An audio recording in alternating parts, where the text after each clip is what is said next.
The unfortunate truth about trying to master your blood sugars is that some people are going to have an unfair advantage in keeping their blood sugars more stable and in a healthy range. Now, the advantage is that they have the right tools to do the job. And today I want to break down a few of my favorite tools to manage my own blood sugars and how I do so nowadays with ease. If you stick around towards the end, I will tell you the exact tools that I use specifically, and then along with a pretty crazy story about an event that I competed in yesterday for the first time in my life that gave me and my blood sugars a run for my money.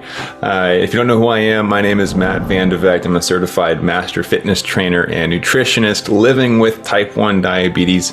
This is my favorite thing to do, is to bring you content with education and value and entertainment. And I hope that you find this one helpful today. So before we get into our crazy story, we got our theme song. And then if you stick around to the end, I'll share with you a few of my own personal tips. I've spent the last 10 years pushing the limits while identifying trends and patterns in my type 1 diabetes management. Follow along as I learn, apply, and share the fitness, nutrition, and lifestyle strategies that I've learned from diabetes experts around the world. The real question is, how can we live fearlessly with diabetes while maintaining stable blood sugars? This podcast is here to give you the answer. My name is Matt Van de Vecht, head coach and co-founder of FTF Warrior, and welcome to Part of My Pancreas.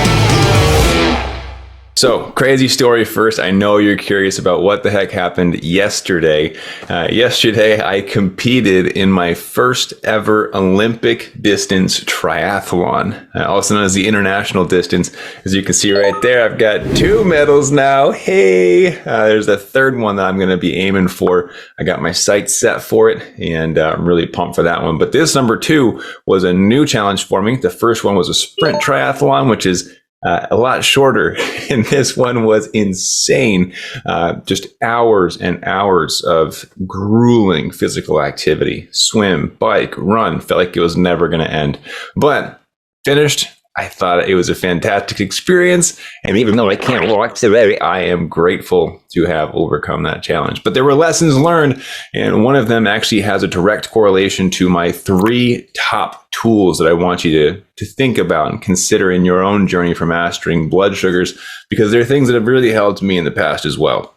Now, these 3 favorite tools come from a lesson learned from yesterday, where between the 2 different triathlons that I did, I decided it was time to upgrade. I needed to collect the proper tools for the event that I wanted to compete in. The sprint distance triathlon, I mean, it wasn't easy, but it's easy compared to the bigger one that I did yesterday, right? So I knew if I wanted to take this thing seriously / survive, I needed to get the right gear for an actual triathlon. Now, previously, for the bike portion, I used my mountain bike that's like 5 years old. It is not built for speed. I can tell you that. It's not even a road bike. My running shoes were shoes that I got as a Christmas gift years ago that were very generic. They're not built for long endurance running. And so, and my wetsuit, of course. My wetsuit is a surfer's wetsuit that I had from probably 10 years ago. Found it in the garage. So I was not built for success on that first try, but my goal was to complete it and see how it went. So the second go, where all of the distances were doubled, I knew I needed to get some more dialed in tools, the proper tools for such an intense event. So I went out, got a special swimsuit that's built for speed. It's supposed to, repel water or whatever. It's meant for triathletes, right? And I ended up getting a new bike. Well, I say new. I bought a used bike that was in really good condition. I got super lucky. But that bike was optimized for speed. And then, of course, the run portion, my knees and hips did not enjoy the first race so much. So I went to a specialist and I got brand new shoes that were fitted to me to make sure that I was able to complete the run, because I've actually never run that far in my entire life. And I was going to do it after biking and after swimming, all in the same event. So all that craziness that ensued, I knew I needed to get the proper tools to get the job done. That being said, completing the event yesterday was an absolute eye-opener as to what the proper tools can do for your performance and for your experience. Holy cow! I was blown away at how much easier it was. It was still incredibly difficult. Hear me on that. But how much easier it was than the first race when I had been using the wrong equipment, right? Using a mountain bike for a street race, forget about it. People were passing me up left and right. It was embarrassing. The run, it wrecked my body because those were just not running shoes, right? This event, I felt like I was flying, so much so that I actually took off 20 minutes. And I know that doesn't mean anything to anyone who doesn't do triathlons, but I took off 20 minutes from my bike time alone. 20 minutes just from getting a different bike. Oh my gosh, it was so cool. I felt like I had superpowers because the right equipment gave me the opportunity to optimize for that specific event. Now, keep in mind, if I take this new racing bike that I have into the mountains, it'd be a joke, right? There's no shocks. It's optimized for speed. The frame would probably shatter on the first drop that I took or jump that I hit, right? So you have to find the right tools that are optimized for the job. So all that to say, having the right tools, the right equipment allowed me to perform my best. Similarly, how if you have the right equipment for managing blood sugars, it will allow you to keep blood sugars more stable, identify trends, keep things a bit more in a healthy spot, which will then allow you to live your best life as they have me with mine and my own diabetes, right? So when I consider my top 3 favorite tools, or like looking back over all of my diabetes management, I've had type 1 for like 13 or 14 years, something like that. When I look back, there are a few key components that stand out as the right equipment that made my diabetes journey significantly different and helped along the way. Okay, so number 1, CGMs. If you don't know what a CGM is, it's a continuous glucose monitor. If you don't have one, you need to ask your doctor or your endo about what it is and how can I get one. Okay. Trust me on this, it is a game changer. Now, the issue is that not everyone's using them the right way. Okay, so similarly, if I got the racing bike and I took it to the mountains, it would shatter. It would not function, and it doesn't get to shine quite as bright, right? You look at using these pieces of equipment as they were intended to be used. A CGM, a lot of people are using just to tell them when they're out of range. They wait for the alerts and the alarms with a rapid rise, rapid fall, or a high glucose alert or a low glucose alert. And while those are helpful and they make us more aware, right, where you're like, oh, I spike after every meal, that's helpful information, right? But if that's all you use it for, it's not as helpful. You're not optimizing this tool for what it was designed to do, right? So as we look at a continuous glucose monitor, and I'll tell you which ones that I use towards the end and all that, we want to be aware of what potential is within that piece of technology, right? So yes, it gives us alerts. Cool. It tells us when we're high or low. It tells us when we're rapidly changing our blood glucose numbers. But in my opinion, more important is the blood glucose trend. So am I high and skyrocketing, or am I high and leveling out? Very different treatment decisions for me, okay? And the data over time is one of the most valuable things you can have as somebody who's trying to master your blood sugars. Why? Because if you are taking good notes, you can compare that data to different days to extrapolate, grab some key metrics and identify where changes need to be made. Prime example, if I did not look at the big picture and I looked day to day and made decisions day to day, I would look at yesterday as a complete anomaly, right? I'm like, wow, my blood sugars were amazing. They were a lot lower than they typically are. I got to eat a bunch of food that I didn't have to take insulin for. So if we don't have the proper information, we aren't able to build out a proper plan, right? When the reality is that I completed an Olympic distance triathlon yesterday. Of course, I'm more insulin sensitive. Of course, my blood sugars have a lower average, right? Of course, I am able to eat more carbs as a result of being more insulin sensitive. My GLUT4 transports are activated.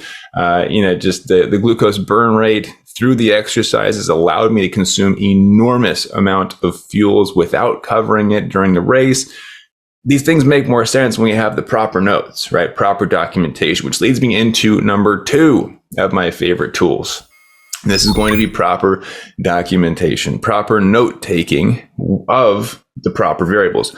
So it's not just writing down your blood sugars, right? If that's all you did for note taking, just use the CGM, right? Like, it gives you that data. You want it in front of your face, print it out. You don't need to worry about writing down your blood sugars if that's the only thing you're writing down, because the blood sugars without context are useless, right? My blood sugars were high.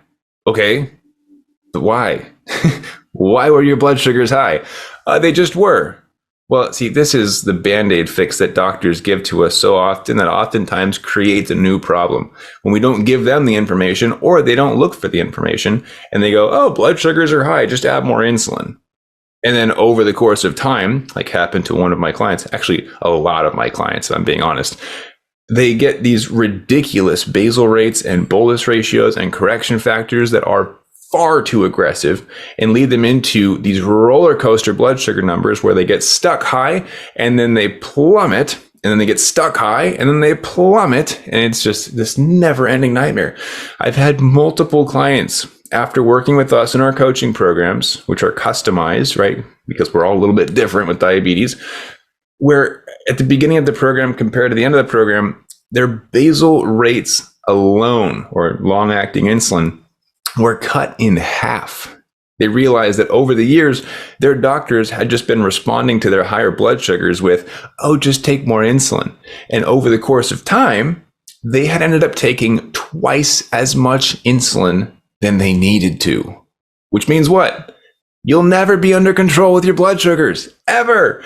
And it's because the tools aren't being optimized, right? In fact, we actually created a tool for this, and I'll give you a special direction to go for this towards the end, but we created a very specific blood sugar log that identifies which pieces of your blood sugars are more important to track and document and look for patterns with.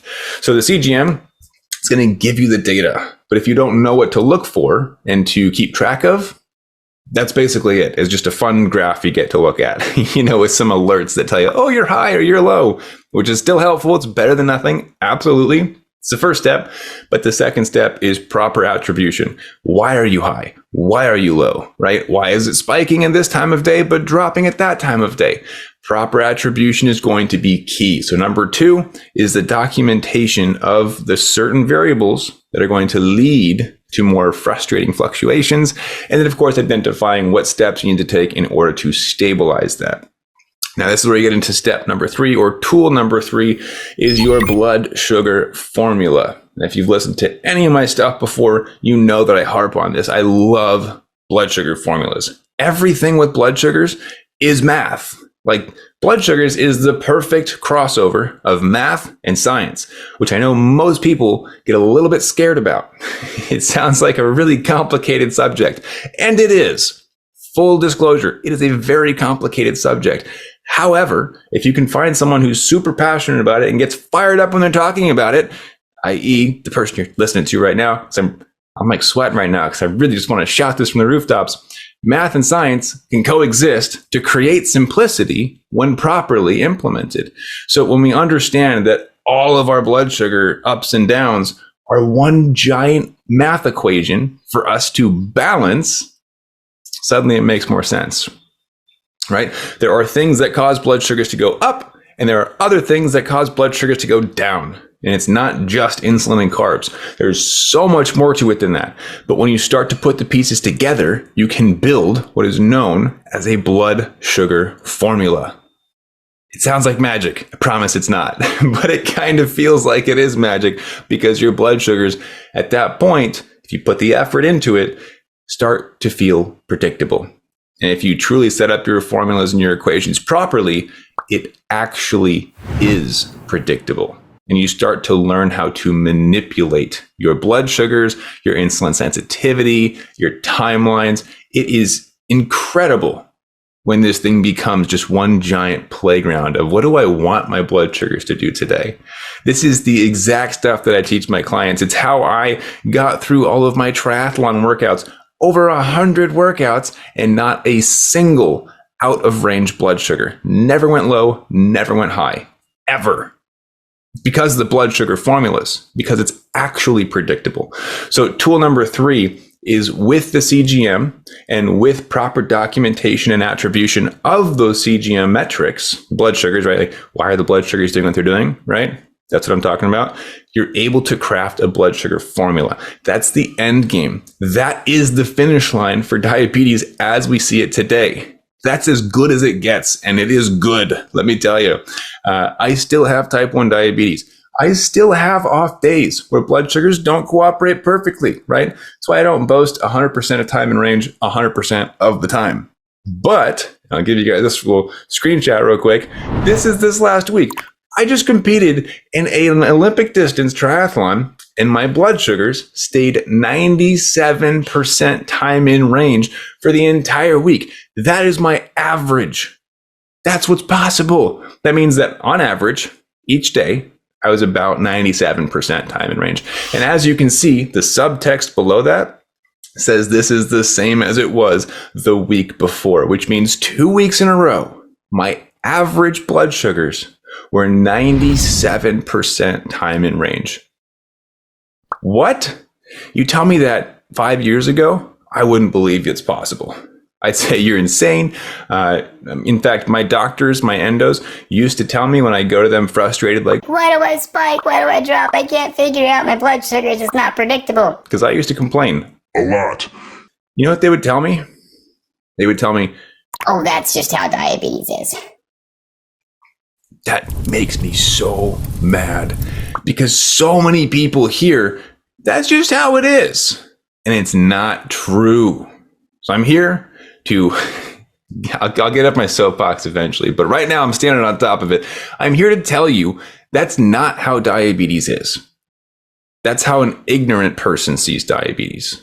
And in this case, ignorance can lead to a lot more frustration.